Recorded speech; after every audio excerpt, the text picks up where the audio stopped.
Welcome to DPC Pediatrician. We're Dr. Phil Boucher and Dr. Marina Capella, two DPC pediatricians who are on a mission to share our love of direct primary care with you. Hey everyone, welcome back to another episode of the DPC Pediatricians Podcast. FYI, as we get started, don't forget the first ever Pediatric Direct Care Virtual Summit is coming up in September. And so if you want to hear from a bunch of different speakers, whether you're DPC curious, whether you have a mature practice, you're launching, you're somewhere in between, come and get to hear from your fellow DPC pediatricians that are doing this, that are learning, that are sharing and practicing in such a cool way. And if you want, it'll be in the show notes, obviously, but go to summit.dpcpediatrician.com. Now, today, we're going to be talking specifically about what it feels like on the patient side and what we hear from patients who go to a pediatric direct primary care office. Like, what does it look like? And so as I'm thinking about this, and I don't know if you do surveys, but when we have done surveys in the past, and this is what I tell families as well, like, yes, I think I'm pretty funny and we have great bedside manner and our office is nice and comfortable and calm and all those sorts of things. But honestly, what people love is being able to text their doctor. And by far, the feature that gets the most positive feedback is being able to text. It might be something about these millennial and Gen Z parents, but they don't like calling on the phone. And I frankly don't like answering my phone all that much. And so it works out really well for me as I think I would be an elder millennial to have a very text forward practice. But I think one of the things that really stands out in pediatric direct primary care is being able to text your doctor. I can't think of anybody that doesn't do some form of easier communication when it comes to their practice. For us, what that looks like is when patients have questions or concerns before booking an appointment, before calling, they'll usually text us and say, hey, this is what's going on. And I would say, and I'd be curious to know, Marina, what your experience is. I would say probably 60 to 75% of the questions do not require them to come into the office. Whether it's, when can my kid go back to daycare with hand, foot, and mouth? Or what's the deal with this rash? Or is my baby's poop normal? Or how do I start solid foods? Or does my kid have a urinary tract infection? A lot of these questions can be handled virtually over text message that saves them an office visit. So I don't know, Marina, share a little bit about the texting aspect in your practice and what patients often see, I suppose.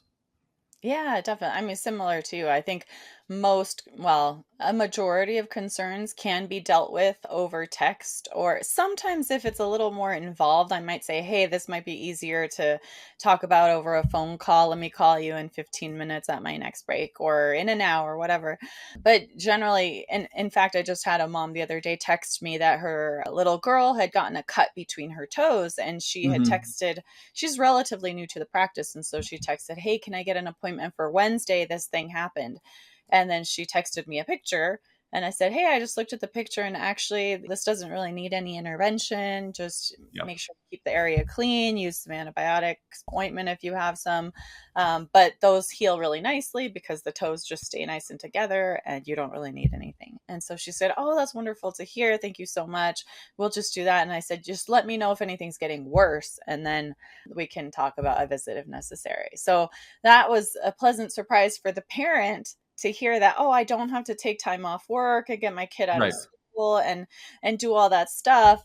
I can just get some reassurance via text from my doctor. So I would say the vast majority of parents, they appreciate that. It's a rare parent who wants to be in the office all of the time.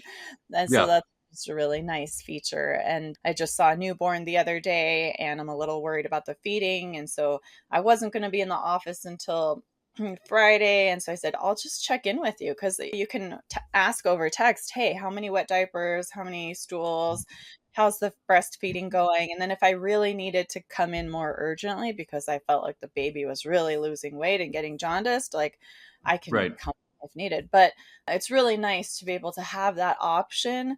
And sometimes when I'm up in the mountains in my cabin or out of town, I can still be fielding some of those messages, which that becomes another issue, which we'll talk about in terms of avoiding burnout. But it's nice to be able to do that. And up until the point where I've gotten really busy, it's been very manageable. it's only recently that I'm thinking I need to find out a new system where I can like take more genuine time off. But I would say most pediatricians, we understand, I would say way more than the internal medicine docs and the family medicine docs. We understand the importance of being available to our parents, because when do kids start to complain of ear pain? It's Right. at bedtime. Or when do things happen? They kind of happen at random times. And we may not promise our parents availability overnight, but we Right. can still usually be available for really urgent things most of the time. So, and we get to decide Right. what that availability looks like. Yeah, I think that's huge. And I think that's something that especially parents these days, because of all the different things, are anxious about their kids' health and are confused often about their kids' health. And so having a reliable Mm-hmm. resource makes a huge difference to say, okay, I'm seeing this on the internet. Is this something I need to be worried about? I would say, Yeah. like that statistic that I gave, like 75% of questions can be handled without a visit. And probably at least Mm-hmm. 50% of those messages are simply versions of, is this normal, or is this something I need to worry about?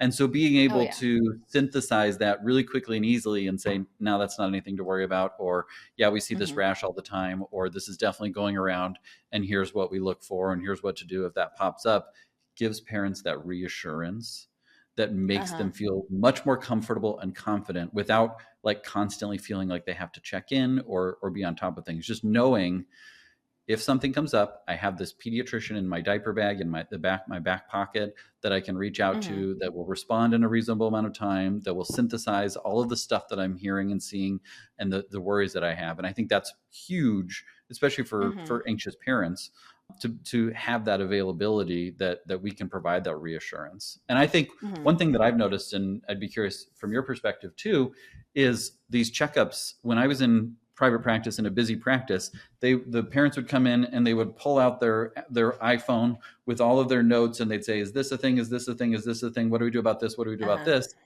And I Yeah. don't see that very much anymore, Yeah. because they ask questions as they go, and they Mm-hmm. know that we have time for them when they have questions or concerns. And so Yeah. it's not like, let me try and get through, let me just claw any healthcare, Uh-huh. any FaceTime that I can get with you, like let me just hold on to that. There isn't this scarcity mindset of, I only Yes. get this much healthcare. It's, Uh-huh. I can relax because I don't really need to worry about that, and if this thing comes up, I'll just text them and they'll be able to help me through it. Uh-huh. Yeah, definitely. And that also helps us too. It's a side effect that, for example, sometimes I totally forget to talk about vitamin D at those newborn visits Yeah. because we're talking about so Mm. much other stuff. And so afterwards, I text them, hey, I forgot to mention vitamin D. This is what I recommend. Let me know if you have any questions. And on the other side of the coin, parents can also help to remind us. So if I ordered, for example, imaging and it took them a couple of weeks to get around to it, I just say, hey, text me once you've actually done it. That way Totally. I can be on the lookout for those results, right? Or if you haven't heard back by a certain time about this, just text me. Because sometimes Mhm. we have like a lot of things that we have to kind of be Right. following up on. And so just the parents knowing that they can text us and just remind us about something is really nice. And that helps me. And they feel like, oh, I don't just have to wait and wait and wait and wait. And Mhm. someday someone will get back to me, right? Like I can ask, and it's really easy to do that.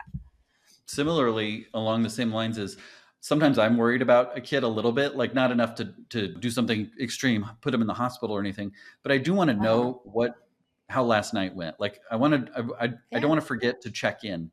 And so what I'll do, which works well for me, to just be like, okay, I know that we're going to discuss it tomorrow, is when I'm seeing them, I'll just pull up my spruce and I'll put a how's Jimmy doing now Uh-huh. message, schedule it for 7 a.m. And then I can mentally check that off. I don't have to remember to circle back because I've got Yeah. this automation that's going to circle back. And I know that the parent will Hmm. then text me and let me know how they're doing.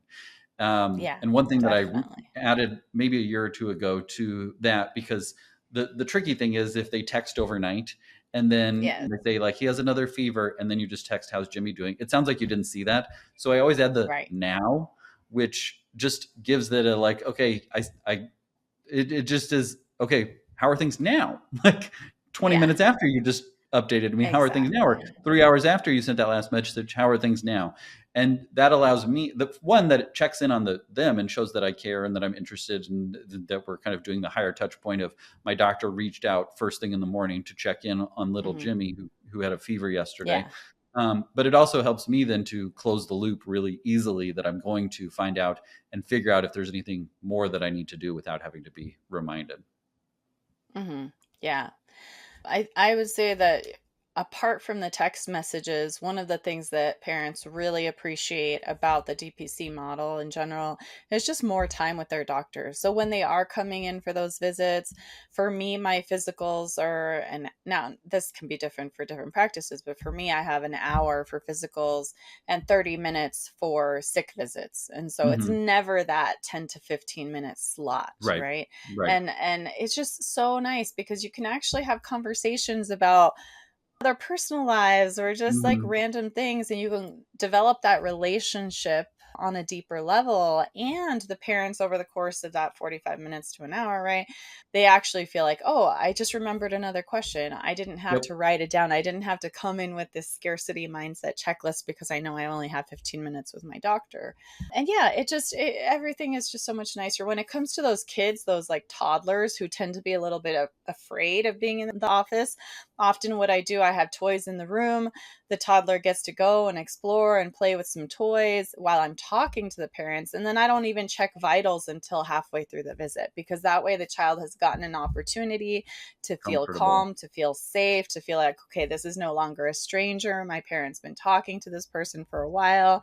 And that just brings down the anxiety level for a lot of kids as well, as just having that time, being able to take a little more time to get comfortable, as opposed to a busy practice where the MA is dragging them back and just like Right. getting vitals as quickly as they can, and the kid is crying on the scale, or and then you come in and they're already upset because Right. I was just dragged Totally really different. quickly through this new place and made to do these weird things, and then now here's this other stranger coming in, right? So I love Yep. that, and I think parents really appreciate that as well. What about you? Do you feel like because you're able to take more time than you were in your other practice, that creates a different experience for your parents as well? Oh, totally. We know what's going on with them. I know what their specific concerns or worries are. It's so much easier to just circle around to those and to know the context of their life. And this Mm-hmm. mom just started a new business, or this dad's getting deployed, or whatever it might be. Like, we have the time Yeah. to get into the weeds of those things and really know Mm-hmm. what's going on, and then fine tune our messaging, our recommendations. Here's things that you don't even need to think about right now because you got all this on your plate right now. It just Mm-hmm. makes it so much easier to know the patients and develop that comfort level. And I think another benefit that I've seen is that patients are much happier to play by the rules when it comes to the way the practice works, because they know you and they trust you and they trust that relationship that you've built up too. So it's not like they're clawing for every little piece of healthcare and they're frustrated when they have to wait 10 minutes, or in a big Mm-hmm. practice they're waiting for 45 minutes or an hour or something like that. No one expects to do that in our office. And if for some reason they did, they would say there must be a good reason. He must be really helping somebody do something to do that. So I think just the level of patient satisfaction and happiness is so different Uh-huh. because they're able to have that relationship with you, and they don't just feel like a number. Like when somebody says Leo called, or Leo's mom called, I know who Leo's mom is, and I know what Yeah. she's probably calling about, because this time of year Right. Leo's asthma acts up, and so I bet that's what it's about. Before, rather than like, here's this number, this patient number, and all the different Uh-huh. things. And so I think parents feel that too when them, because you don't Mm-hmm. have 2,000 patients that you're trying to Yeah. manage. Exactly. And not just 2000 patients, but also like 10 providers or Right. physicians or clinicians, and you're just kind of like bouncing from one to the other, and nobody ever actually gets to know you. They're just trying to Totally. decipher the last person's notes and trying to figure Yeah. out what's going on. So I mean, that's not to say that in DPC you can't also have a partner or hire someone eventually to help you out, but even Right. then it tends to be just two people who get Hmm. to know the family and the child, as opposed to a dozen people in a big Right. practice, right? Yep. I was just talking with somebody about that this morning, physician that was bringing on a nurse practitioner and was concerned that people wouldn't want to see them. And what we've done is we've created a home where all the different people that are here, and so it doesn't feel like you're just getting passed off to whomever is available. There's a Uh-huh. specific reason why you might want to see Lindsay for this, because she's really good at asthma and has 10 years of allergy experience, or Clara does Right. a ton of anxiety work with families. And so I think that you should see her. It Hmm. makes for a totally different experience than just Yeah. they're full, you can see them today, Right. that sort of thing. And the families feel that, and they request my colleagues, Lindsay and Clara, as much as Uh-huh. they request me, because they have developed those relationships and it doesn't Hmm. feel like they're getting passed off or second string or anything like that. Hmm. Yeah.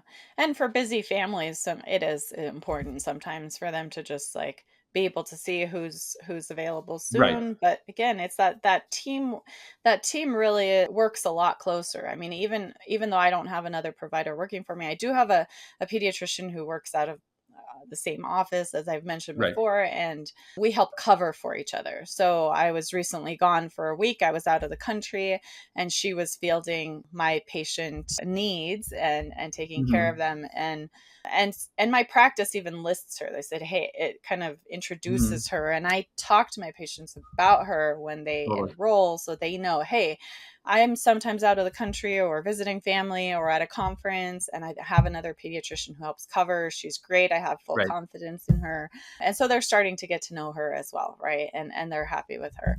Is there anything else, Phil, you can think of that from the family's perspective is Right. really just a benefit of direct pediatric care?